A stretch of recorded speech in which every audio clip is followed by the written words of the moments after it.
Wish you all the best. Thank you so much. Nagavamsi garu, మీ రాక కోసమే అందరం ఇక్కడ వెయిట్ చేస్తూ కూర్చున్నాం, వచ్చారు. We are very happy.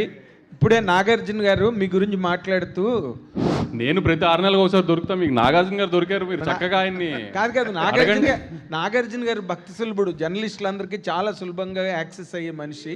ఎప్పుడు వెళ్ళినా స్టూడియోలో ఉంటే మాట్లాడతారు.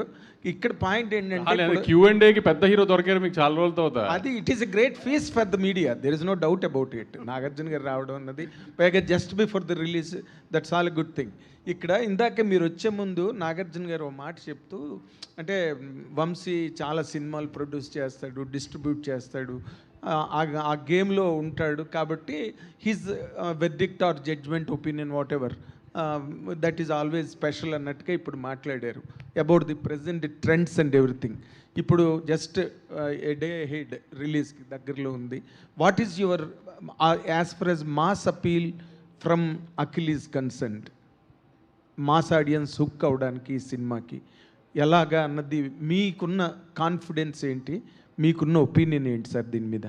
ముందు అఖిల్ తెల్లగా కనిపించట్లేదు స్క్రీన్ మీద, అదే చాలు మాస్ ఆడియన్స్కి ఫస్ట్. ఓ ఇప్పుడు దాకా అఖిల్ తెల్లగా కనిపించారు, మాస్క్ పట్టలేదు అన్నారు కదా, అందుకే నల్లగా చేసాం అఖిల్ని కష్టపడి, రోజు గంట మేకప్ చేయించి. అదే ఫస్ట్ మాస్ ఆడియన్స్ పెద్ద క్యాచింగ్ పాయింట్. ఫస్ట్ అతను వాళ్ళల్లో ఒకళ్ళలా కనబడతాడు అఖిల్ ఈ సినిమాలో ఫస్ట్ టైం. ఓకే, అందుకని ప్రాపర్గా ఫస్ట్ నుంచి ప్రొజెక్ట్ చేస్తుంది అదే, ఇది మాస్ సినిమా అని అందరికీ. ఆమె అఖిల్ మన తిరుపతిలో చెప్పినట్టు వాళ్ళ ఇంటికి తీసుకెళ్ళిపోయేటట్టుగా ఇంట్లో పక్కింటి కుర్రోడ్లోనే కనబడతాడు మీకు. నాగేశ్వరరావు గారు మనవడు, నాగార్జున గారు అబ్బాయిలాగా పెద్ద డబ్బులు ఉన్నోళ్ళ కనబడ్డా మీకు. ఇంటికి తీసుకెళ్ళాలనుకున్నట్టు లో మెయింటెనెన్స్ కుర్రోడ్లోనే కనబడతాడు. ఓకే, అదే మెయిన్ మాస్ అపీల్ సినిమాకి. ఓకే, అంటే మీరు మాస్ హీరోస్తో బాగా సినిమాలు చేస్తారు కదా సార్. ఇప్పుడు ఈ సినిమా తర్వాత అఖిల్ తాలూకా ప్రొఫెషనల్ కెరీర్కి ఈ సినిమా ఎంత ప్లస్ అవుతుందంటే how can you forecast it అండి? నాగార్జున గారు మొన్న చెప్పారు కదా స్టేజ్ మీద, ఖచ్చితంగా కొడుతున్నాం అని. అంతే, నేను మీకు చాలా ఇంటర్వ్యూలో కూడా చెప్పా, సినిమా తప్పు చేసే సమస్య లేదు, కానీ ఇప్పుడు నేను ఇంత చేస్తున్నా తొడగొట్టడాలు ఇవన్నీ ఎందుకు, మన ఇద్దరికి హిస్టరీ చాలా బ్యాడ్ ఉంది.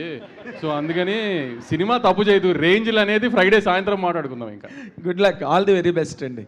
వంశీ గారు ఒక మంచి సినిమాకి అన్నీ కలిసి వస్తాయి అన్నట్టు, ఈ సినిమా టేక్ ఆఫ్ అయినాక చాలా చేంజెస్ జరుగుతూ వచ్చినాయి. ముఖ్యంగా హీరోయిన్ అవనండి, కెమెరామెన్ అవని, రకరకాలుగా. సో అవన్నీ కూడా కలిసి వచ్చినాయి అంటారా? శ్రీలీల బ్యాడ్ అని చెప్తున్నారు అంతే కదా. మీరు ఎలా ఫీల్ అవుతున్నారు ఫైనల్ ప్రొడక్ట్ చూసినాక? అసలు ఆమె కొన్ని నిజంగా మీరు అన్నట్టు కొన్ని సినిమాలకి మంచి జరగాలి అనుకున్నప్పుడు అలా జరిగినట్టు వేరే డేట్స్